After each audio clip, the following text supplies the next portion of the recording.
Yo, welcome back. This is Unboxable episode number 26, solo episode, of course. This episode is why the ghetto is good.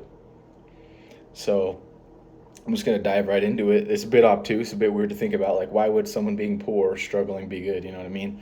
As you see earlier, I had a episode called that was Struggling is Necessary, and it talked about how you can grow as an individual and whatnot. So, during the Emperor Nero's time, in Roman times, Emperor Nero neglected the slums, neglected a whole group of people, and those group of people, during the end times of Rome, ended up rising and creating Atlantis. So there's the quote, and I've said it once before, and it's tough times create tough men, tough men create easy times create weak men create tough times, and it's a cycle, right? So when you see that America, it's a first world country, got water in the sink, got food in anywhere pretty much for free. I mean, you could just go eat out of goddamn trash can, you know what I mean? That's a little weird, but in Africa, they'd be happy to come over here and fucking eat out of a trash can, or in third world countries, India, shitty places in South America and Mexico, whatnot. So you could almost look at the projects as a project by our government. By making these places inherently shitty, depriving them of knowledge, food, and everything, it creates tough people that then rise up and create a dominant civilization. So pretty much, we have such a nice society, and it's so nice that we have all these pussies running around now, just complete pussies. But we can counter that because we have places and hoods and ghettos and projects around the U.S. that are so completely shitty that it's literally complete opposite. They're in a war zone. They're in the jungle. Is this strategic? I don't know. You see our U.S. government creating COINTEL operations to constantly bring down these communities, and it might be on purpose. They're probably called the project because it's literally a project, a government project. They want these places to be shitty so these tough people rise out of them and create greatness, so we can keep pretty much making our nation go forth, or the people within our nation will bring something greater. Like, it's necessary for these little pockets of terrible in heaven on earth, heaven and hell, we'll say, so we don't completely fall into bullshit. So people in the slums, people in the ghetto, people that are poor, that had a tough life, that was completely necessary, especially because how soft our country is getting, how no one wants to work, how no one does anything. These little project pockets and ghettos will ultimately be the new leaders and the new kings of the U.S. Completely necessary. So when the current regime falls, they keep passing shit down to their kids, and it gets more lush and lavish. Gets more lush. They fall and topple, and then the people who were in the shitty situations build themselves up to the top because they're exceptional people. They weren't just nepotism, like handed down things, and it just creates a cycle of improvement. So there's this project, and it was like a rat park project. You can look this up. And pretty much what they did was they took a bunch of rats and they put them in almost an apartment complex, like condominiums, because apartments are new. Like, project buildings and shit like that are new. Like, stacking people on top of each other. It shouldn't be done. I mean, our auras are huge.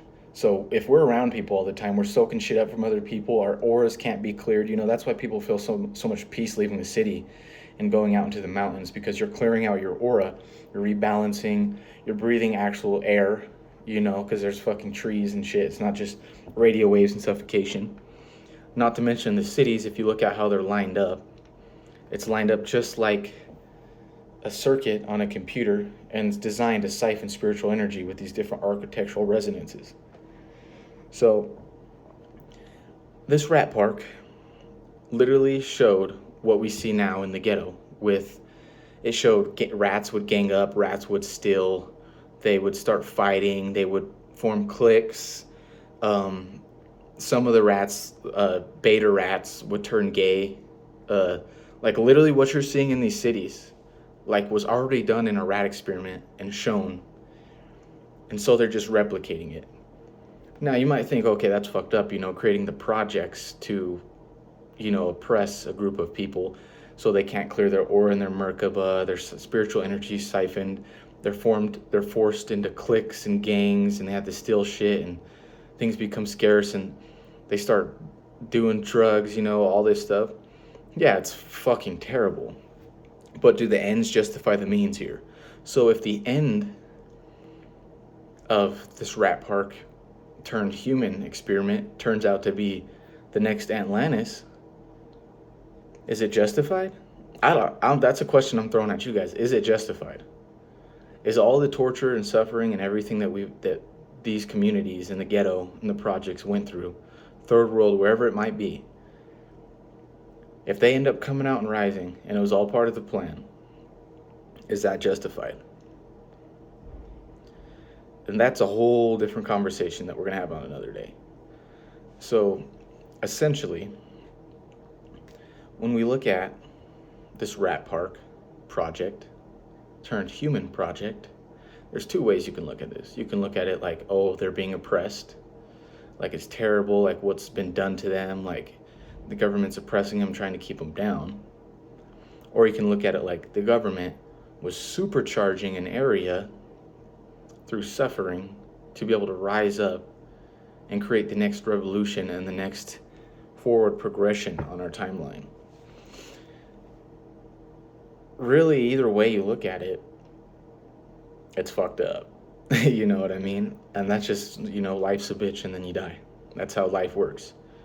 So when you think about a lot of things in that context, because once again, people indirectly worship Saturn. Saturn brings upon suffering, which creates evolution and progress, which is completely necessary.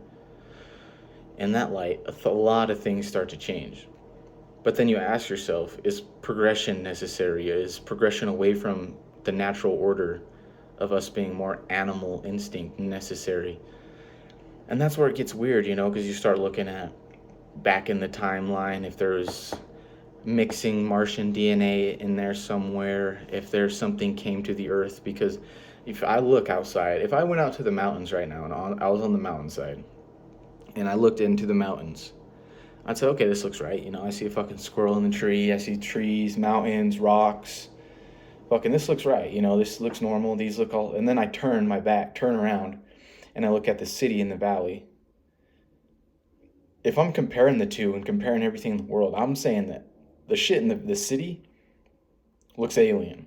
Like, if anything, we're doing alien shit. We have the technology. We're building shit out of trees. We're building houses out of trees with wood instead of just living in the trees, like that's a little weird. So I think suffering is necessary, but this brings me to this next point, because this is a little bit of rifting here. This is interesting too. So people think in their language, right? And you can learn a new language, and that's how you'll think. Like if you learn Spanish and you know English, you can learn like different ways to think, especially if you go away from Sanskrit derivative languages and the progenitor is not Sanskrit and you look at other like languages, then you really learn different ways to think. There's a tribe in Africa that can't see the color red, and it's because they don't have it in their language. So language has a lot to do with perceptory sensory information. And just knowing that,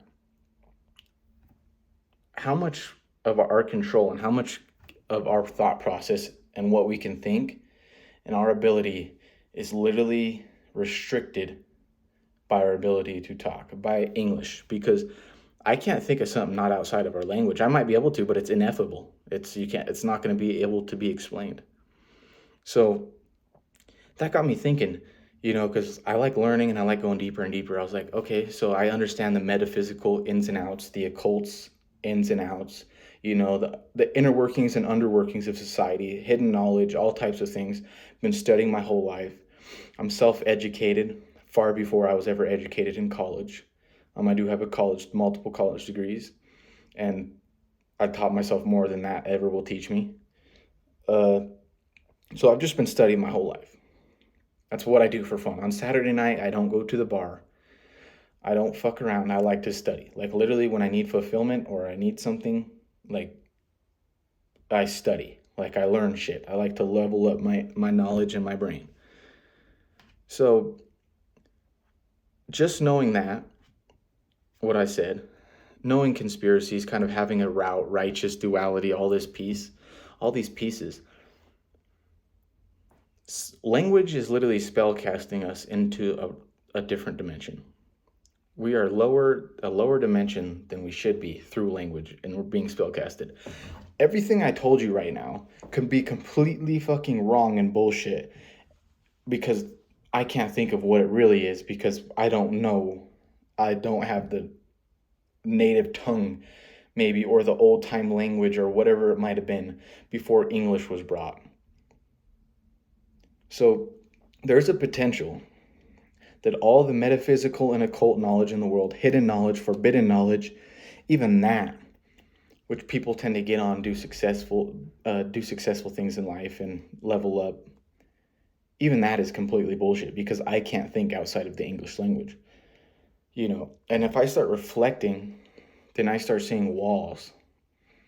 And what I mean by that is when I start reflecting on my life and like what I know, I see limitations that are there. So there is a finite amount of things you can learn. That is very true. I don't think the abyss is forever. I think the abyss is a mix of chaos. I don't think it's forever. Even in Aleister Crowley's works, the abyss is not forever. So it's not just an unlimited sea that you forever travel down. So I think in order for an extreme revolution, dimensionality revolution, spirituality revolution, we need to leave the English language behind. We need to try to uncover and unsurface old languages that are dead, old languages that were repressed. We need to try to formulate new ones. I know they always use symbols. Symbols are big, and symbols are, a picture's worth 1,000 words. Symbols are universal, you know what I mean? And I think we might need to go back to symbols. Carl Jung, one of the greatest philosophers ever. Some people say he's the greatest. He's a psychologist.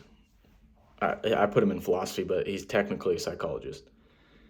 He had like a red book and a couple things before he died, and it's pretty much looked like he straight transcended and started writing books because these books are just straight symbols. Like there's no words in these fucking books. It's just straight symbols. So I think once you get to a certain level of knowledge, then you move into symbology. Because symbology is more intuition based. You see a symbol and it represents a fucking mass of things subconsciously. So the way that your subconscious works is through trauma, repetition, and symbols. That's how you program it. And a symbol works like, so if this symbol, let's say this is the symbol for like, say this is an Ankh, like an Egyptian Ankh. An Egyptian Ankh has a myriad of meanings. I mean, it shows the feminine energy. It shows finite and infinite mixing. It's literally pages and pages of things you can go on about the Ankh. It's also representative of electrical casting, all types of things. Subconsciously, anything I've ever learned about the Egyptian Ankh, when I see it, I subconsciously recognize. So when you're working in symbols, you're almost piecing together a book for a symbol, one symbol rather than a page, like a sentence, like 3 sentences I just gave you because we're in the English language right now. I just gave you 3 sentences to describe the Ankh. Subconsciously, that symbol in my brain has been relayed as 4 books worth of shit, 7 books worth of shit. And even then, I'm still thinking of shit in the English language. I'm still thinking of shit in the English language. I'm still thinking of 20 books in the English language. Before you reach the age of 8, we have this thing in our brain. and it's called a theta wave state that you're pretty much in. It's a state of play. It's like the highest level of being you can be, and it's pretty much when everything's infinite. You know, like you are infinite. You believe you can do everything. Like everything's new. It's before you're programmed, before you're disciplined, before your parents beat the system into you. Think about that. Even when you get beat, or when you get beat down with words or whatever, and you get disciplined, that's literally the system and the world's programs getting beat into you. They're beating the infinity out of you, like literally. Like, there's the quote too about maintaining like the heart and mind of a child for as long as you can. Like, never let that child go. That's what a real artist is. So if I never had that English language and I was only taught symbols, 95% of human communication is nonverbal. No one said we ever had to fucking use words. When we turn 8, we become programmed and limited because somebody told you, oh, you're not the smartest person alive, or blah blah blah. I remember when I was a kid, 3, 4, 5, 6 years old, all the way until probably 10 or 11, I literally would tell everyone I'm the smartest person alive. I'm the smartest person alive. And then I had some people that decided, I'm not going to say who it was, but they decided that when I was at dinner as like an 8-year-old or 9-year-old, that they'd fucking sit there and pretty much tell me I'm not the smartest person alive, and spent 20 minutes on that, beating the system into me verbally, destroying my infinitude. That's just how shit works. That's how the world works. So really, we got to reprogram ourselves by programming ourselves, come back to the infinity, leave language behind, come into symbology, and I think we're on a good state. The native tongue that was around when the Egyptian pyramids were built by Thoth, and then Thoth came to Mexico, and Thoth built Chichen Itza. This is all on record. What were they speaking? It wasn't English. Just a little thought today, a little riff at the end there because I got going. Some fun things to think about. Of course, in English. Deuces.